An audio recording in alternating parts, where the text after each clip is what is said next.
Hi, my name is Ashlyn Johnson. I'm in Reflection Chat Team 3, and this week we learned about Chapter 7, and that was on thinking and making decisions.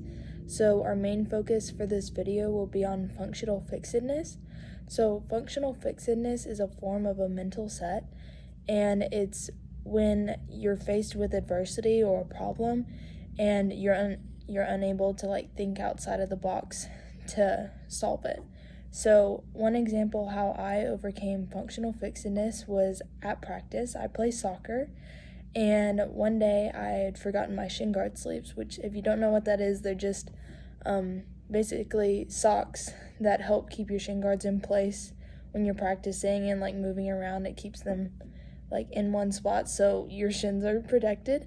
But I had forgotten my sleeves that day, so I was like, what am I gonna do? So I used electrical tape to tape them around my socks to make sure they stayed in place for practice that day.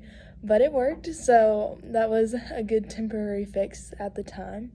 And another example I have is actually on one of my best friend's birthdays.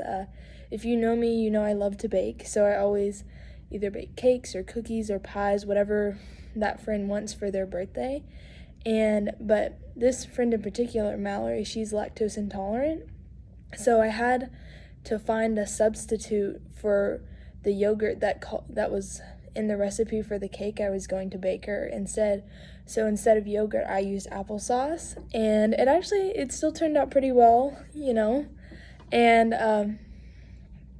that was a good way, I thought, I overcame that functional fixedness, because I wasn't sure how it was going to turn out at first, but it ended up coming together. So, and I think she was happy with how it turned out. So that was another way. And then I really liked Emily's example of overcoming functional fixedness, how she used her homemade soup they had eaten for dinner that night for her chicken's feed instead. I thought that was a really creative and unique way to still provide for her chickens that night. I've only ever heard of making homemade dog treats, but never would I have thought to do that for chickens. So I thought that was very cool, and I hope everyone has a good week. Thank you.